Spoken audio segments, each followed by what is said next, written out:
व्यवस्था होती सुरुवातीला, मात्र ती बदलून त्यांचं टेंडर काढण्याचा निर्णय धनंजय मुंडेंच्या अध्यक्षतेखाली झाला होता. म्हणजे हे जर डायरेक्ट अकाउंटला गेले असते तर या सगळ्या पैसा म्हणजे हा 275-300 कोटीचा सगळा लाभ जो आहे तो शेतकऱ्यांना झाला असता. हा, मग त्याच्याकडे वळविल्यामुळे ते त्याला खाता आले. याने बहुतेक मग आता विम्यात खाल्ले असतील. आणखीन काय माहिती आहे तिकडून आता अधिकृत आली नाही आणखीन परळी तालुक्यातून. जे शेततळे होते, जे रोजगार हमीचे काही कामं होते, हे झालेलेच नाही आहे. जणून असेच उचलले गेले. शेततळे, काय घरकुलं, विहिरी,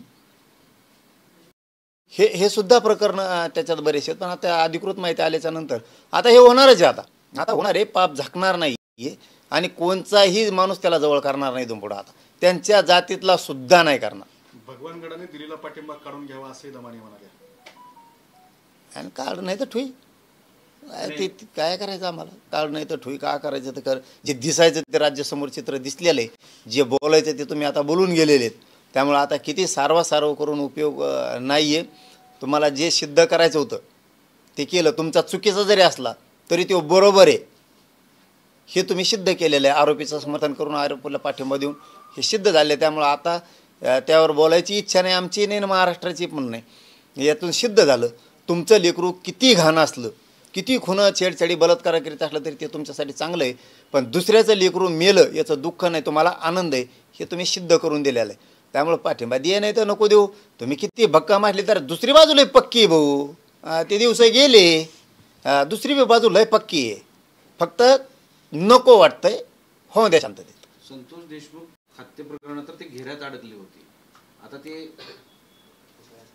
संतोष भैया देशमुखांच्या संदर्भातला विषय मी आज प्रथम नाव घेतोय.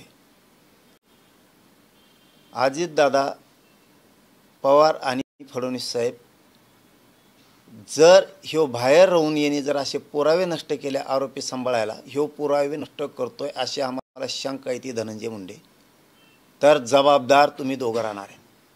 अजितदादांवरती जी आज तरुण पोरांची जी फळी आहे ही थोडी मानायला लागली थोडी, तर ही पुरी फळी अजितदादांच्या विरोधात जाणार आहे. कारण आरोपी लपवायला सुद्धा धनंजय मुंडे जबाबदार आहे. तोच लपवतोय अशी शंका आहे. खून करायला त्यानेच पाठवलंय, खंडने मागायला सुद्धा त्यानेच पाठवलंय धनंजय मुंडेंनीच.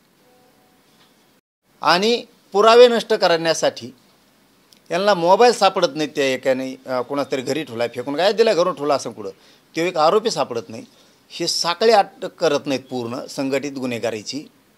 याचा अर्थ असा दिसतोय की तो धनंजय मुंडे कुठंतरी एका अधिवेशनात अजितदादांसमोर बोलला की माझ्यावरती अजितदादाचे एवढे उपकार आहेत की माझ्या मेल्याच्या नंतर धूर जरी निघाला तर त्या धुरातून उपकार फेटणार नाहीत.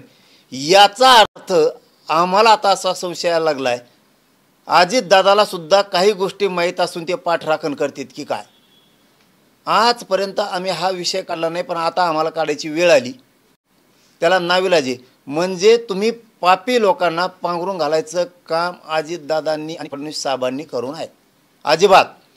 जर ह्या धनंजय मुंडेंनी मंत्रिपदाच्या गैरवापर करून त्या पदाचा जर पुरावे नष्ट करण्याचं काम केलं, दुखत नसून त्या सरमाड्याला दवाखान्यात नेतात, मागतील ते लातूरचं जेल दिलं जातं, जे ते अर्ज करतील त्या गोष्टी लगेच पुरवल्या जातात.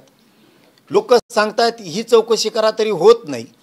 त्या शिवाजीनगरच्या गेवराईच्या PSIची चौकशी होत नाही. हॉस्पिटलमधल्या असणाऱ्या त्या डॉक्टरांची चौकशी होत नाही.